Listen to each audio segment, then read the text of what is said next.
You ready? Showtime.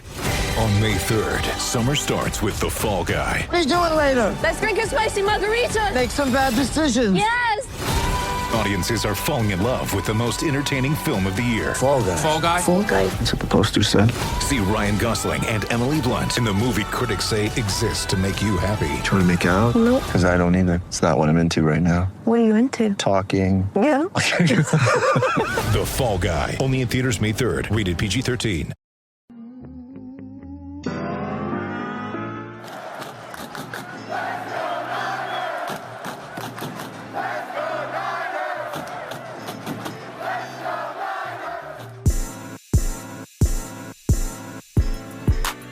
Welcome into our first post-2024 NFL Draft show, and it was a great weekend for the San Francisco 49ers, a great weekend for Niner fans as a whole. Added, 8 draft picks, and also signed 8 undrafted free agents, so 16 brand new additions headed into the 2024 season with red and gold jerseys on their back. First round picks back again for the first time since 2021.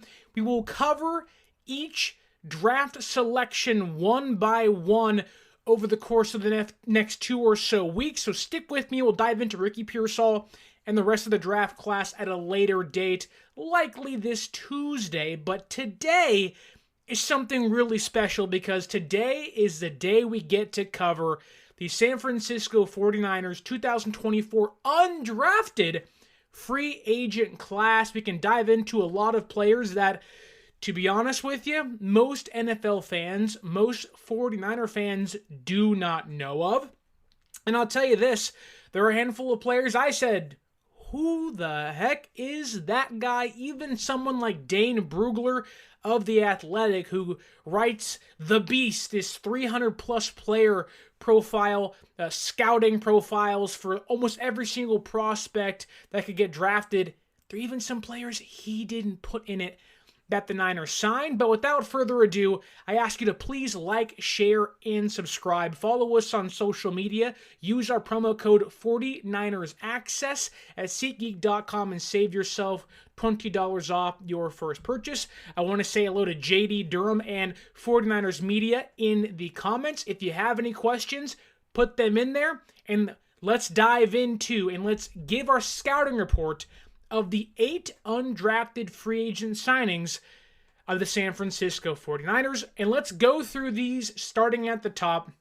Quarterback Tanner Mordecai from Wisconsin. Now, the Niners were a team that some pundits, even myself at times, said drafting a quarterback might make some sense. But then they signed Joshua Dobbs, and all of that went out the window. But you can never have too many bodies in a quarterback room, especially if you are the San Francisco 49ers, knowing the injury history they've had, especially 2 years ago when they lost Trey Lance, Jimmy G, and Brock Purdy in the playoff game against the Philadelphia Eagles. We are 2 years removed from that dreaded day at the Link, and in 2024, the San Francisco 49ers arguably have one of the better quarterback rooms in the entire NFL, led by almost MVP last year, Brock Purdy. But Tanner Mordecai, he's 6'2", out of Wisconsin, has 4.46 speed. So he's not like a statuesque player like Michael Penix is, you could say, or he isn't your prototypical undrafted quarterback that can't move, your Clayton Tunes, if you might. He has 4.46 speed, extremely fast, a 6-year senior, a former Oklahoma Sooner, transferred to MSU, then transferred to Wisconsin, so 3 different destinations during his college career, and a total of 46 career games under his belt, which, if you paid attention to the actual draft selection San Francisco made themselves, a lot of 5-year, 6-year players. Tanner Mordecai, the same thing. His best seasons were at MSU 2021 and 2022, where he had over 3,500 passing yards in each of his seasons and threw for 39 touchdowns in one and 33 passing touchdowns in the other. Diving into his game itself, not just talking about stats, his makeup, and his build, Tanner Mordecai is actually really comfortable in the pocket as a passer. He does have really good arm strength, so I'm sure when we get into OTAs and your training camp, you're going to have people that say, wow, Tanner Mordecai's arm surprises me and how strong it is. I doubt we will hear Matt Maiocco say he has the best arm of any quarterback on the team like Sam Darnold last year, but I would not be surprised if others are surprised who cover the San Francisco 49ers in Tanner Mordecai's arm strength. Now, the question is, how often are we going to see him in OTAs and training camp and minicamp, and how long he even lasts on the team? Time will obviously tell. I know last year, being in OTAs, being at training camp, Brandon Allen was quarterback number 4, and he rarely ever got reps on days that Brock Purdy participated. So you might see Tanner Mordecai early in training camp, early in OTAs, but as time progresses, I doubt we see much of him during the open period. Moving on here with Tanner Mordecai, he has the arm strength, but I have it written down twice in my notes. I said, he has the arm strength, but he lacks touch. And the very next comment is, he lacks touch at all 3 levels. So you are getting a very, I don't want to say boom or bust when it comes to Tanner Mordecai's arm, but you are getting a player that he can sling it. The reality of it is the accuracy leaves a lot of room for improvement.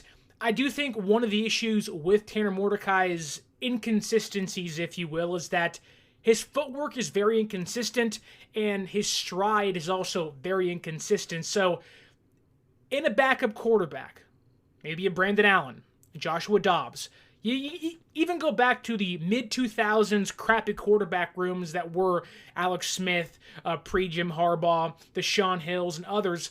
A quarterback like Sean Hill, or a quarterback in this day and age, Blaine Gabbert, Chad Henne, what you want is consistency out of their motion, making it easier, and let's just say it allows them to not be a boom or bust backup quarterback of they're not going to take many risks, and if they get out there, they can run the offense and aren't going to be the reason as to why we lose. Tanner Mordecai is not that kind of a player. He does a lot of good things. Again, the arm strength is really good, but because there are so many inconsistencies in his stride, in his touch, I could definitely see Kyle Shanahan being like, this kid is so frustrating, but there is talent on display with Tanner Mordecai. I do believe he's a good runner, but despite his, again, 4.46 speed, he's a player that never topped over 310 yards on the ground in 6 seasons in college. So I do wonder if he's hesitant to run, if he's more comfortable throwing the football and only wants to utilize his legs when necessary. I won't lie, I didn't watch much SMU and Wisconsin football the past couple of seasons. I'm not going to act like I know everything about Tanner Mordecai, but from what I can tell and read upon and also see in short spurts, despite 4.46 speed, I could see the Niners wanting to have him utilize his legs much more than he did in college. One thing I do think that would fit Kyle Shanahan's system, and like J.D. Durham asks here, or even says here, he could beat out, he says I could, but he meant he could beat out Brandon Allen. I do think there is one aspect to Tanner Mordecai's game that I could see Kyle Shanahan, and this being the reason as to why he wanted to bring Mordecai in. He has a very quick release. And again, I could see Kyle Shanahan saying, yep, that fits my scheme to a T in regards to timing. Now, again, there are accuracy issues, footwork, and touch consistency issues, but Shanahan's offense is hyper-reliant on timing. Tanner Mordecai is a really good slant thrower, but again, I don't know if Tanner Mordecai pushes anybody. This team is a win-now team. They want to win a Super Bowl. If Tanner Mordecai is taking snaps for you at any point this year, those hopes are likely out the window, but I can also see San Francisco liking his build. Again, 4.46 speed. He is a player you look to. He's 6'2", 218 pounds, so relatively good size for a player like him, and comfortable in the pocket, has good timing, but I would like to think that Coach Brian Griese would say, come over here, Tanner. Let's work on these mechanical issues that you currently have. Moving on to running backs, San Francisco, while they did draft one running back, they also did sign a player that surprisingly did not get drafted. There's many reasons as to why he didn't get drafted, but I think everybody was very surprised. A player like Cody Schrader from Missouri did not get drafted. Dane Brugler, again of The Athletic, had Cody Schrader ranked as his 181st prospect. There's over 250 draft picks through 7 rounds of the NFL draft. Cody Schrader not one of them. Very confusing, but let's try to understand why. I would like to think that Cody Schrader, the size was the sticking point to many teams. Somebody asked me on Twitter today, why wasn't Frank Gore Jr. signed? The reason why Frank Gore Jr. Didn't get drafted and was signed to the Buffalo Bills as an undrafted free agent was because he was 5'8", under 201 pounds, whereas Cody Schrader, he's 5'8", 202 pounds, but plays with physicality. The one issue with Frank Gore Jr., which I'm sure Niner fans would have loved that story, he isn't a pile pusher. He isn't a true power back, whereas Cody Schrader is a true power back, totaling 851 yards after contact and 23 touchdowns in 26 career college games with 51 forced missed tackles. Again, I get the size concerns, which I believe is the reason why Cody Schrader wasn't drafted, but when you dive into Cody Schrader, the stats, the production would show you that there is a player, a good player, maybe in Cody Schrader, maybe not in year 1, but in year 2, year 3 potentially. Cody Schrader also has good hands, 21 catches on just 25 targets, also high effort kind of player.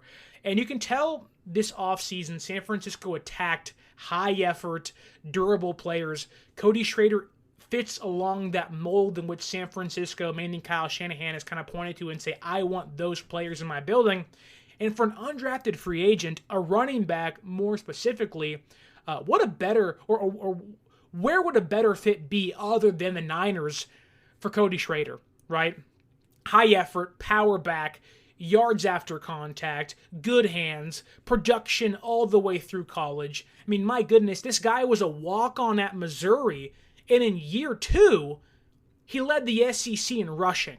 I mean, this kid has had to prove a lot of people wrong and has done it in one of the biggest and most baddest and toughest competitions in the entire college football world. Again, I don't really understand why Cody Schrader wasn't drafted. You would think another team, any other team, the Dallas Cowboys, who have no running backs outside of Rico Dowdle, didn't even draft Cody Schrader.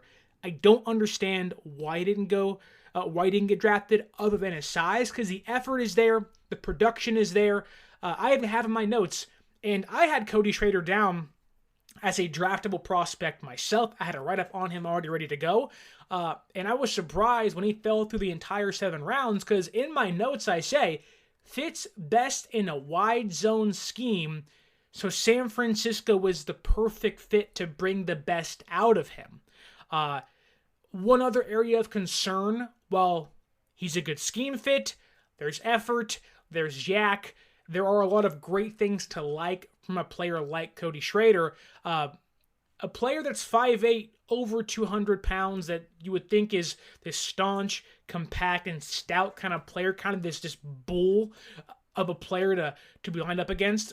He isn't the greatest blocker, and I do think that will get him in trouble and might be one of the reasons as to why he won't find himself making teams or on the field a lot. But let's just say in a year or two, I could see Cody Schrader as a 5'8", 200-plus pound player that has yak, that high effort. Again, over 800 yards after contact.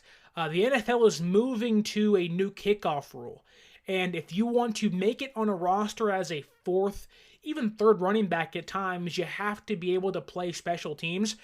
Whether it's San Francisco or somebody else, I would not be surprised if Cody Schrader finds himself as a kick returner in the next 2-3 years in the NFL, because his mold, his production, his play style fits where the NFL is going with the adoption of the new playoff or the new kickoff rule. But I do like his fit in San Francisco. I'm just not sure in a room that now has Christian McCaffrey, Elijah Mitchell, Isaac Guerrero, who I love, Jordan Mason, and I believe his name is Patrick something. I'm forgetting his name. I apologize. From Green Bay this past year. Also a special teamer. He is kind of running back number 5 or 6 in the depth chart. So it's going to be tough for Schrader to make the roster. But of anybody, arguably one of the most exciting players they brought in of the 8 undrafted free agents. That said, let's move from arguably the best, you could say, to one of the more polarizing players, arguably the biggest name in which the San Francisco 49ers signed. That is son of Hall of Fame receiver Terrell Owens, his son Terique Owens from Missouri State. Now, I'm not going to lie to you. How many of you have watched Missouri State football? I can tell you this, it was not me. And I can guarantee you 90% of scouts out there have also not watched Missouri State football. I want to give 49ers 2024 what's up, what's going back to you. Hope you're doing well. Just talking some undrafted free agent signings of your Niners, of our Niners this year. But back to Terique Owens. He's 6'1", 200 pounds, 24 years old, so an older receiver prospect. Had 5 years in college, went to junior college at Contra Costa College in the East Bay, then transferred to FAU, Florida Atlantic University, before transferring to Missouri State, where he played the last couple seasons. Terique Owens, again, good size, 6'1", 200 pounds, ran a 4.5, so isn't the fastest guy. He's not your Xavier Worthy 4.21 speed, isn't a Ricky Pearsall, again, a bigger receiver in regards to his weight being 200 pounds, runs a 4.5, so fits that mold of an NFL-sized player. One issue I can guarantee, or quote-unquote issue, a lot of people are going to have is production. And I do have questions as to where is Terique Owens' production, so I dove into why it was so little. He played 10 games in 2023, right? But he only had 28 receptions for 528 yards and 4 touchdowns. If you can do some quick math here, he averaged 18.8 yards per reception, almost 20 yards per catch. And so to myself, I said, wow, like, is he a deep ball receiver? Is he a go-getter? Is he just a go ball, get downfield and moss somebody? And the more I dove into him as a prospect, his history, I found that, well, he doesn't have blazing speed. Again, he's 4.5 speed. I don't think he'll be a deep threat in the NFL guarding or going up against these safeties and these cornerbacks, especially in the nickel if he ever has to, or in the slot. He did have multiple 30-plus yard touchdowns last year at Missouri State, so there is some of that game you have to like. And again, he has good size. But again, diving into more of Terique Owens' history, his production, and why the numerical value of his box score doesn't scream, smaller college receiving monster. It's simply because Missouri State did not throw the football. Going into their box scores, their seasonal stats, Missouri State threw the football just over 8 times a game. They are a run-first college system, which is fine, but it's going to hurt a player. Or maybe in Terique Owens' case, maybe a hidden gem for the Niners because nobody else was paying attention to Missouri State football. But again, they only passed the football around 8 times a game, which led Owens to only having roughly 2 catches per game over the last 3 seasons at Missouri State. So you have to wonder why or what was the reason for a lack of production. Was it the lower passing totals of the college system? Was it he isn't the greatest route runner, isn't always open? I would lean towards the former. You don't pass the ball, how can guys get production? But I'll say this, when he has the ball in his hand, you don't average over 15 yards and get 18.8 yards per catch not having the ability to run after the catch. So I do think Terique Owens, being older, it's certainly going to hurt him. The 5 years in college will hurt him, but I could see at a point in time, I don't think he'll make the team, mind you, but I do think during OTAs, during minicamp, I think Terrell Owens said himself that he just needs the reps. He just needs to go up against NFL caliber talent. They can make him better. I'm someone who, again, watching a 24-year-old receiver with very little production and not really knowing much about him until we see him in OTAs and training camp, I can't make a true assessment on him, and I feel really bad making one and then have it be completely wrong and lying to you. So there's a lot of unknown with Terique Owens and who he'll be. So he's certainly intriguing in that aspect. And again, he has Hall of Fame genes and Hall of Fame blood running through him. So Terique Owens, probably already a fan favorite because of story, but a lot to understand or want to understand, and a lot of intrigue behind the prospect that is Terique Owens. Get ready for the greatest roast of all time, the Roast of Tom Brady, a Netflix live event happening May 5th. Hosted by Kevin Hart, the 7-time world champion gets his cleats held to the fire by famous friends and frenemies on an unforgettable night where everything is fair game. Tune in on May 5th at 5 p.m. Pacific time for the Roast of Tom Brady, live only on Netflix. Let's move down to tight ends because of one position that you would assume the San Francisco 49ers would have hit on. It would have been tight end in the draft. There were a handful of players in the draft. Tip Ryman probably drafted a little earlier to the Cardinals than expected. Theo Johnson from Penn State went to the Giants. Then San Francisco sat back and said, you know what? None of these prospects fit us for our 8 draft picks. We'll wait until the undrafted period. And even then, I'm not truly sure if they addressed the position wisely. I would have loved Zach Hines from South Dakota State. I believe he would instantly improve the floor in the room. But I digress. That is not the way San Francisco chose to go with their tight end room. I think it is a disservice to George Kittle, but like every year, I'll say this. Any draft prospect can bust. Caleb Williams, he'll probably be great, but he could certainly suck. Ricky Pearsall could be the next coming of Brandon Ayuk and even more. Time will tell what these players become. We have no idea how they translate to the NFL. It's all guesses and all hopes and wonders. And the same thing goes for roster construction. The team that left last season is not the same team now. The team right now post-draft is not going to be the exact same team heading into training camp, and the team leaving training camp is not going to be the exact same team going into training camp. And of course, the Niners love their midseason trades, so tight end 2 position of need. Maybe they filled it with their undrafted free agent signing, that is Mason Pline from Furman. If you listen to the Krug show, when I reported that his agency had announced Pline had signed, Larry Krueger had said he was in love with Mason Pline. So kudos to Larry for finding a gem, if you will, if it turns out to be good, that no one else saw coming. But he was Dane Brugler's of The Athletic 18th ranked tight end. So he was on one of the more proficient or one of the more higher known scouts in the entire media's zeitgeist, or in his view. So it caught Dane Brugler's eye. It might as well catch mine as well. So Mason Pline, Furman tight end. He's 6'6", 255 pounds, 32.5-inch arms, and 10-inch hands.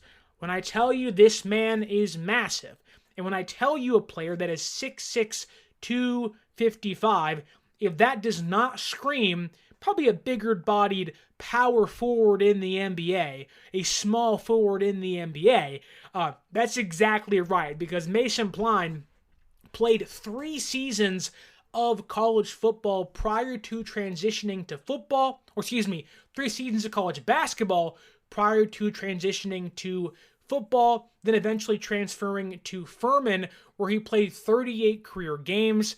His best season was indeed last year at Furman, 13 games, 32 receptions, 287 yards, and 4 total touchdowns. I think his build is great for a NFL tight end.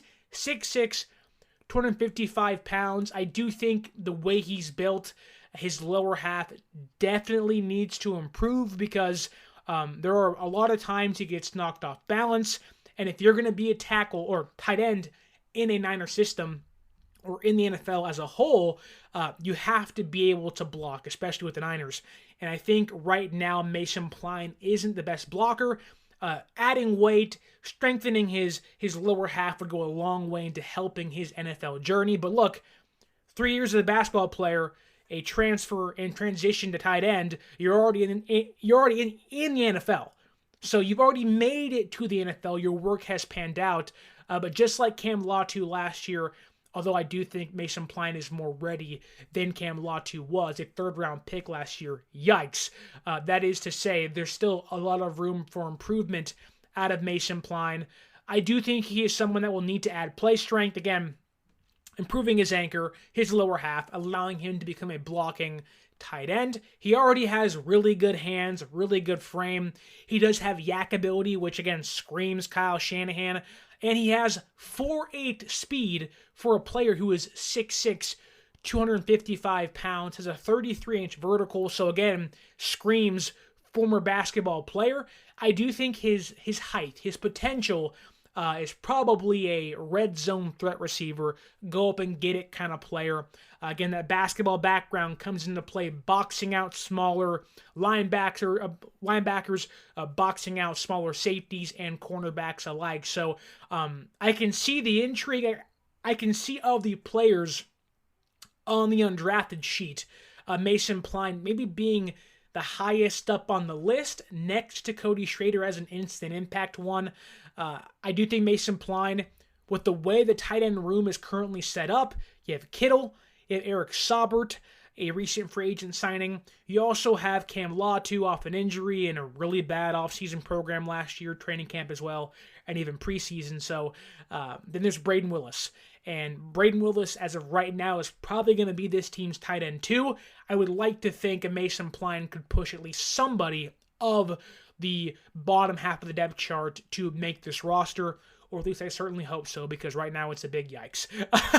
That said, let's move to the offensive line, because if you listened to my draft coverage live on 95.7 The Game through day 1 and day 3, covering rounds 1 through 4, you will have heard plenty of fans.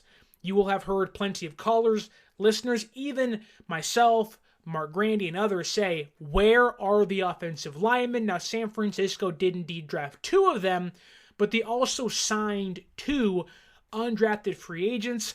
The first one, I hope I'm saying his name correctly, it is Bryson Mays from Southern Mississippi. He was on the offensive line for Frank Gore Jr. at Southern Mississippi, but he's played tackle before, but he's listed as a guard or center, so there is some unknown as to what he will play in the NFL. He has the length to play a tackle position. He has 33 and 5/8 inch arms, which, if you're one of those sticklers for Jordan Morgan had 32 and 7/8 inch arms, that's not going to be a problem for a player like Bryson Mays. But being 6'3" and under 300 pounds, that does come into question. What is his body height? What is his what is his play strength going to be for the Niners? Is he going to be a guard, going to be a tackle? Only time will tell with Bryson Mays. He is someone that did transfer from Western Virginia to Southern Miss to get more playing time. Going into his tape, going into his body, in his scouting reports, you can see that he does lack upper body strength. But again, he has the arm length you want, so definitely a project kind of player. But when you look at what Kyle Shanahan likes in his offensive line, whether it be a drafted player like Dominic Puni or Jared Kingston, there is always going to be one common denominator. It is the RAS score. How do they test in their explosion and agility? And I am proud to say that Bryson Mays, if you're into testing, had a 9.13 RAS score out of 10. Really good. In fact, that ranked 55 of 619 centers since 1987. So super impressive athlete. 32-inch vertical, about a 9 broad jump, 4.48 shuttle time, 7.41 3-cone. He is someone that's going to be a project.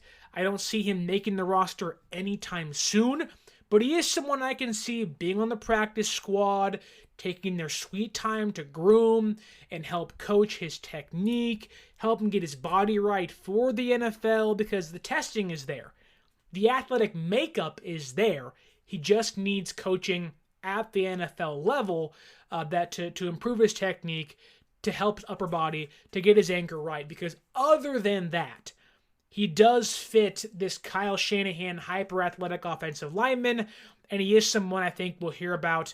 He's not going to make the team. I don't think he will, at least. But he is a player you're going to hear that's been there for 2 or 3 years that will probably be a practice squad stash, and they go, we like him a lot. He's athletic. He has the tools. He just needs time. Then that brings us to probably the more proven offensive lineman in which they drafted, that being center Drake Nugent from Michigan. Obviously a bigger school, won a national championship this past year. Dane Brugler's 299th ranked prospect in the entire draft class, and the 15th ranked center by Dane Brugler. So not like Nugent is a scrub. He was supposed to be undrafted. He was undrafted, but he did fit the mold of a player that was good enough to maybe be a 7th round pick if a team decided to reach for him in late on day 3. Again, a 5th-year senior. Again, you play in the league or in the college realm for 5 years in this draft class. It felt like San Francisco wanted to have you on the roster. He used to play at Stanford for 4 seasons, transferred to Michigan this past year. He's 6'1", 300 pounds, 32 3/4-inch arms. And again, just like every offensive lineman before him, including Bryson Mays and the 2 that were drafted by the Niners, excellent shuttle time. 4.50, and an excellent 3-cone, 7.33. His shuttle time was, 0.02 of a second worse than Bryson Mays's, and it was, I'm not going to do math again, it's too hard, but better than Bryson Mays's 3-cone drill. Nugent has also played over 2,300 college snaps, where over the last 2 years, in which he played over 1,100 snaps at Michigan and Stanford, only allowed 12 hurries, 5 total sacks, and 2 quarterback hits. So a more proven prospect than Bryson Mays at a much higher level, and seemed to have fared pretty well against the competition in a much, much better conference against the Ohio States and others. He is a player that, along with the testing that Shanahan would love, he's a really good finisher on his blocks. I always point to, if you're a Kyle Shanahan offensive line prospect, he likes those hyper-aggressive, hyper-athletic, are you going to run through someone and push them to the floor? Man, I think that is Drake Nugent, and that's the kind of mentality he brings to his blocking.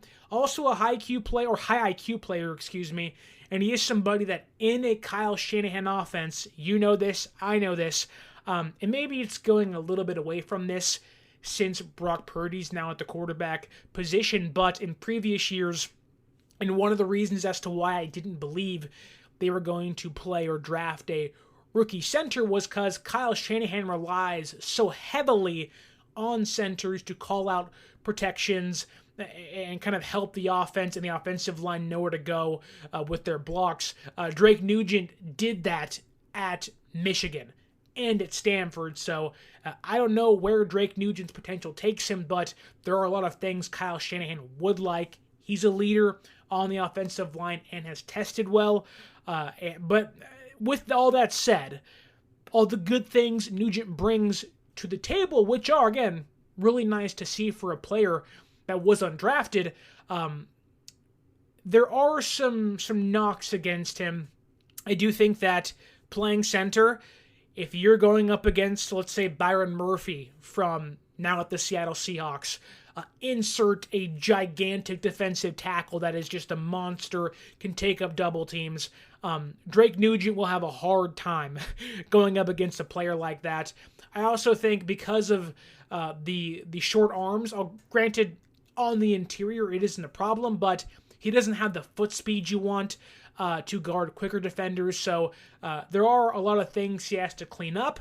But again, 5 years in college, a lot of snaps under his belt, not many losses on his film, on his tape. You can go watch him yourself. Go watch any Michigan game. You'll see, wow, Drake Nugent's playing pretty well against really good competition. All that said, there are some knocks that will cost him against even bigger and better talent at the NFL level. And if he has to play at any time this year, which again is always a stretch for an undrafted player, especially on the offensive line, although of the two players, Bryson Mays and Drake Nugent, I would lean towards Nugent being able to unseat Nick Zakelj as a backup center potentially. Certainly a good competition to watch out for. That said, if he is your center at some point there because Brendel goes down or Zakelj goes down, there would be concerns of, can you hold up against a bigger, gigantic 5-3 tech defensive tackle? My mind again takes me to this year's first round pick of Seattle, Byron Murphy, who isn't the biggest guy, but he's really strong and he's quick, and I would not be surprised if at a certain point, if Nugent plays, which fingers crossed he doesn't, unless he's an amazing player and surprises us all, you're going to have a big issue at the center position. But time will tell. If he has 1-2 years at the NFL level, gets his body right, gets stronger, maybe some of those deficiencies go away with time. I promise all of you I will get to your questions in the comments, but I want to cover all of these players. If you have any ones about the undrafted players we're covering, by all means, send them in there, and I will get to them sooner rather than later. But let's go to the defensive side of the football. Just 2 undrafted players left. And you know what? I'm going to save the best for last because why not? Reel you in a little longer on the show today. Let's go to the secondary. Again, there was some confusion with how many players San Francisco signed and could sign. I believe they went into the undrafted period with 7 roster spots to play with. The reports are they have signed 8 players. The 8th player they reportedly signed was Jalen Mahoney, defensive back from Vanderbilt. And again, when you get into the undrafted period and certain players out there, it's really hard to find scouting reports, film, tape, just write-ups on these players. Even getting heights and weights can be a pain in the you-know-what.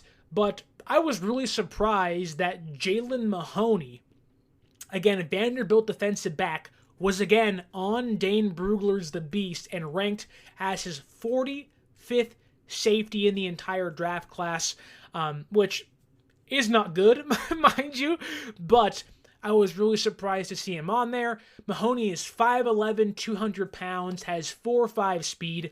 Again, was a 5th-year senior, but even more so going into him as a person. His team obviously liked him a lot. 2-time team captain at Vanderbilt, so a team player, good locker room guy, very versatile in where he can play, was a free safety, played strong safety, and at times did play nickel. And one thing I will say about the San Francisco 49ers is that when it comes to their safeties, they don't really care about, like they're very interchangeable. Jair Brown can play strong safety. Talanoa Hufanga, albeit is a strong safety, like they have no problem moving those guys around. There really isn't a true, you're a free safety and you're a strong safety. Despite Tashawn Gibson being here, Jimmy Ward obviously more of a free safety than not. The way they have gone to safety in the past year or so is kind of a uniform, just safety kind of player, which can bring some frustration, but Jalen Mahoney fits that uniform kind of safety feel and want San Francisco has. He can play free safety. Again, free safety. He can play strong safety. He can play nickel. But just like a player like Jair Brown, like Talanoa Hufanga, like Malik Mustafa. It's not Malik, it's Malik Mustafa. A really strong tackler in space. 50-plus tackles in 4 straight seasons at Vanderbilt. And he's a player, a safety, more so, suited for in-the-box play. So very much does fit the mold of what San Francisco has looked for in their safeties the past couple years, in Hufanga and Jair Brown and Mustafa this draft class. The issue with Mahoney is good tackler. Production's there in regards to tackling. He fits the mold of a Niner safety. He's just not good in press coverage. And because he has 4.5 speed, he isn't a player that you can put out in coverage and say, can you cover a really quick slot receiver? Can you guard an outside receiver? He's someone that you probably want to have be a safety, not a nickel cornerback. So not to say Mahoney can't play. It's just that he's not going to be a press guy. You want him off the ball, in the back. He can be a thumper. He can play down, but I think he'd be more apt to guard tight ends, which hence why he should play safety, right? But he's not going to be a player you want guarding nickel or slot receivers or receivers in general. I would even dare to say that you wouldn't want him guarding receivers lined out wide, but I could see him being a player that likes to tackle well. He can guard screens fairly well, but if you get him in, I don't want to say space, but you get him against a faster player, whether it be a running back or receiver, he's going to have a hard time covering them. But the Niners are fairly thin at safety. Now, they drafted Malik Mustafa, who I think could be a starter this year. That said, you have Jair Brown, you have Mustafa. You hope you get a healthy Talanoa Hufanga, but you just don't know where the ACL is. He tore it in November last year, so it takes a little while to get healthy and recover, so we don't know what his status is for the season. Taylor Hawkins himself also recovering from a torn ACL in Week 18, so where are the Niners at with safety? Mahoney at least serves as a camp body while you hope 2 of those guys can get healthy and fill backup or starting roles in the case of Hufanga. Let's move now to probably the guy guaranteed to at least be a practice squad player. And if you follow me on Twitter, whether you're Prime Sports Media, peace and respect right back to you in the comments, 49ers 2024, JD Durham, if you're Niners Media, if you follow me on Twitter, you will have seen me screaming from the high heavens. Or if you listened or watched me on 95.7 The Game, you will hear me, whether it was early in day 3 to the very end of day 3, this team needs a run-stuffing defensive tackle. They didn't draft one. It wasn't Leonard Taylor, who I wanted so bad for whatever reason when undrafted. I know there was some usage concerns at Miami, and I get there's questions, but he can at least be someone to stop the run. This team only has Jordan Elliott, Kevin Givens, and Kalia Davis behind players like Malik Collins and like Javon Hargrave, who are 2 pass-rushing, potential double-digit sack interior defensive tackle. Now, when the Niners go and get a player, an undrafted player, and they tend to give them or decide to give that player $280,000 guaranteed, that makes you perk up and say, okay, they're obviously infatuated, in love with this prospect, wanted to make sure he signed with them and view him at the very least as a guaranteed practice squad player, but could be a player that does indeed get on the field, whether it be in preseason, which is more likely than not, but also maybe even during the regular season. That is Evan Anderson, defensive tackle from FAU, Florida Atlantic. He's 6 foot, almost 320 pounds. He's 319. That was his listed bio. I have heard reports that he's 330 now, so massive human being, despite his very small height of only 6 foot. I'm 6'2". He's shorter than I am, but he's 100 pounds plus heavier than I am.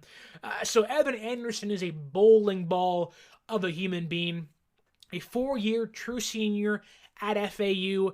And when you talk about run defending production, which again, this team desperately needs on the interior, for 4 years, 89 total tackles. So what is that, 24-ish tackles a year over 4 seasons? Then 84 stops. 84 stops over the course of 4 seasons. 21 stops a year on average as a run defender, having 27 last year at FAU. He is a true run defending defensive tackle. He's short. Again, he's 6 foot, but he is a mammoth human being that is extremely tough to move. He is someone who I would consider a lane clogger. He can take on double teams. There are some inconsistencies here or there. If you're asking him to be a pass rushing defensive tackle, you're just going to have to live with him not being very good in the aspect of his play. Again, there's not much production as a pass rusher, and I think if he wants to become an every down player, which some guys are, some guys aren't, if you can be a run-stuffing defensive tackle, maybe you don't have to be a pass-rushing player, but if you want to become more well-rounded, he's certainly going to have to improve his pass rush at the NFL level. I do think he will fight for a roster spot, and I believe with the way things have played out and the health of Kalia Davis, I could see Evan Anderson, when you match the guaranteed money, $280,000 already on his pay stub by the San Francisco 49ers, the need he would fill, and the health concerns that Kalia Davis carries, having rarely played the last 2 seasons, I can see a player like Evan Anderson jumping him on the roster and actually making the 53-man roster to begin the season. Going back to his play in itself, very violent with his hands, but inconsistent. All that to be said, of the players I would probably pick, I don't want to say make the team, but I do think that Evan Anderson, because of the guaranteed money, the fit, the need they have at defensive tackle being a run stuffer, is at least a lock to be a practice squad player, but I would not be surprised if we get into camp, get into OTAs, and you go, holy crap, Evan Anderson is a scary man. And you saw him on the video on Twitter doing backflips into a pool after signing, and I was like, he's doing Drake Jackson style things. At nearly 320, 330 pounds, this kid is an athletic freak. I can't wait to watch him in a practice jersey, maybe even one day, maybe this year, on Levi's in a regular season jersey. I think Evan Anderson has the best shot to make this team behind him, simply because of the way the roster is currently constructed. I think Mason Pline and Drake Nugent are the other 2 guys I think could make this roster and could push for a spot. Again, Nick Zakelj is an unproven, who is he kind of player still, 3 years into his career. Then tight end being one of the bigger questions right now. Like, if you ask me, of the undrafted free agency class, what 3 positions do you think need a hole filled? Tight end, defensive tackle, and center. And they signed 3 guys that I do think at least could be the 3rd, 4th guy for Pline's case at tight end to start the season. But a really, I don't want to say strong class, but super polarizing. Terique Owens, of course, in that room as well. Cody Schrader will be super exciting to see. I just think that the Niners at this point, they don't have many holes, but they do have some key holes that do need to be filled. And maybe we get surprised every year when the San Francisco 49ers sign a running back after the draft. We all say, he'll be a gem. I think last year it was, Kalen LeBourne, and we were like, this guy's going to be great. He could be a gem, and was cut like a month into camp. So everything's up in the air, although I do think because of the COVID year, the NIL having a player like Cody Schrader come out of the SEC with that production is really impressive. And I do think if a team like Dallas is like, we need somebody, they already gave you a 4th-round pick for Trey Lance. Go call for a 7th-round pick. It doesn't hurt. Jerry Jones might be desperate, but I like this undrafted free agency class. A little bit of everything in it. Got a quarterback, got a running back, got a Hall of Fame receiver's son in Terique Owens. Much intrigue almost at every single position. And also there are some guys that can push for a roster spot once OTAs and minicamp ramp up. Kyle Shanahan even said, and this goes for the undrafted class and the actual drafted players, that once you get into OTAs and you get into minicamp, that's a spot where if you're unproven, if you're young, that's where you can make your bread and push a player like, in Terique Owens' case, Danny Gray, Ronnie Bell. Although I do think Terique Owens has probably the hardest job of anybody, or the hardest path to a position on a roster for the entire undrafted class, knowing that they are so deep at receiver, having drafted Pearsall and Cohen. But other than that, I think there are some players to like, and there are some players to get behind. Cody Schrader, again, from Missouri, the running back. He's fun, he's exciting, and we will certainly see what the new kickoff rule holds for us, because if there's a fit, I think kickoffs could mean a spot for Cody Schrader. That said, a lot of players up for that role. Trent Taylor, Grendo could be there, although I wouldn't promise that or wouldn't think that too much. All that said, I think Cowing, Schrader, you're going to have players like Jordan Morgan, maybe. You can even go deeper and maybe even say Pearsall is back there. So, again, not a lot of holes, but the undrafted class does at least intrigue you into maybe one of these guys can push for a spot. I do want to answer one question, unless anybody has more in the chat. We dove through all 8 undrafted free agents. Again, we are going to dive into the actual draft selections. All 8 draft picks will be covered prospect by prospect, starting with Ricky Pearsall. I believe on Tuesday night, we'll dive into him. It'll come out Wednesday morning on the audio platforms. So stay tuned as we get into the actual draft class itself. I'm sure you already know this. I love Ricky Pearsall. Didn't have him going 31, but I loved Ricky Pearsall through the entire draft process. But I do want to answer the 49ers 2024 question about Jacob Cohen, because it says, do you think Jacob Cohen can be the X or the Z receiver for us, Debo's replacement? I don't really know where Jacob Cohen's fit is as of right now, because the first response I would say is, well, not right now, because he'll be the kick returner. But I do get you asking, can he be Debo's replacement? Because in a perfect world, which we live in, not one, right? Very far from that. The Niners now have 2 gadget players. Cowing, and I'll get into this later when we cover him as a prospect himself, but he's the ultimate, you put him in motion, use him on gadgets and screens, get him in open space, get him free releases. He can cause a nightmare scenario for a defensive secondary.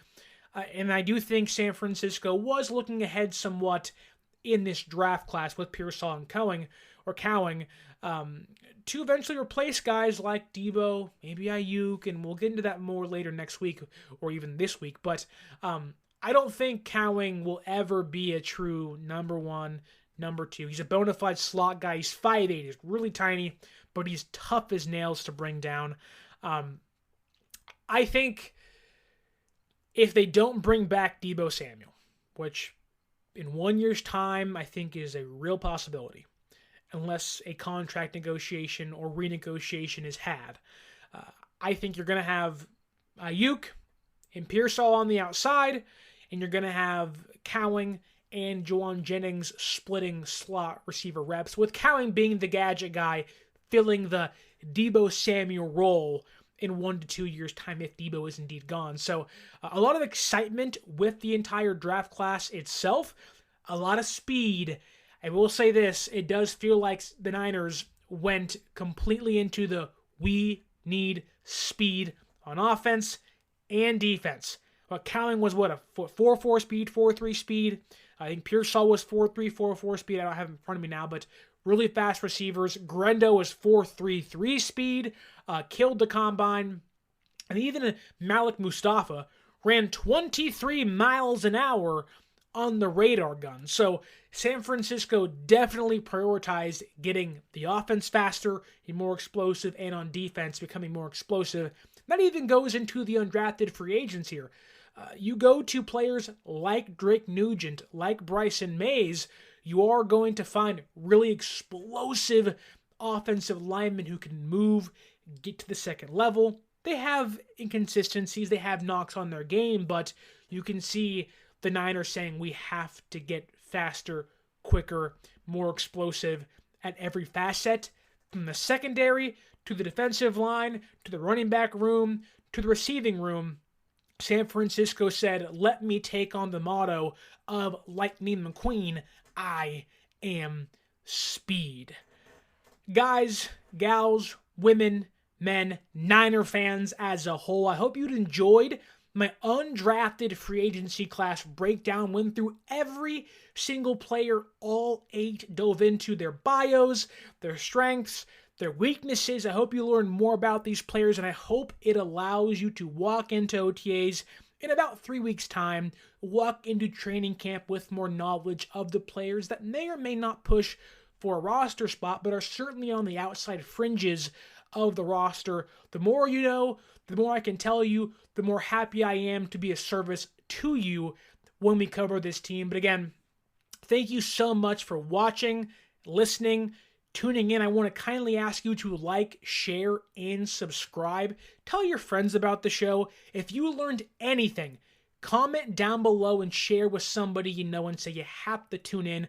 I want to continue to bring prospect draft insight to you, because once the season begins, we're all Niners watching every single game and diving into every single play we can as we embark on our new journey into the 2024 season in hopes to raise a Lombardi trophy together.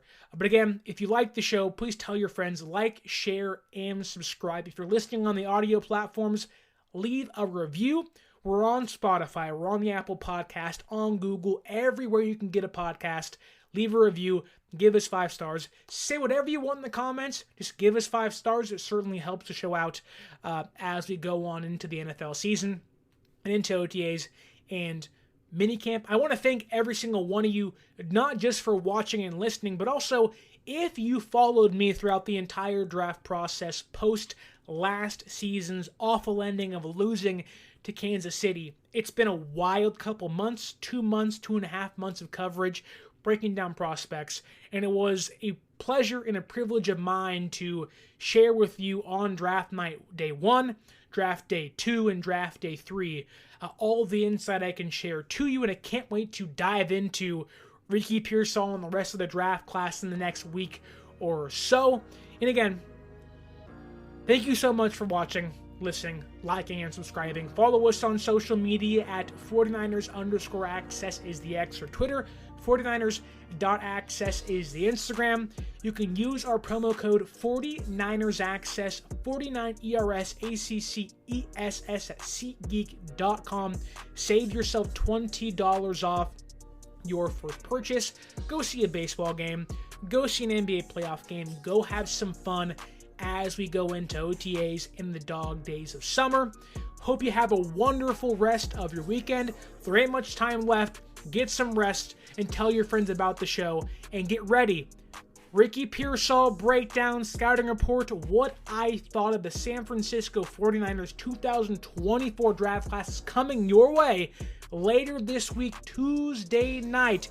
Terique Pearsall's breakdown. Come right back to this YouTube channel and we'll dive into pick number 31, a polarizing pick that it is, of the San Francisco 49ers. And until next time, my name is Sterling Bennett, and as always, stay faithful.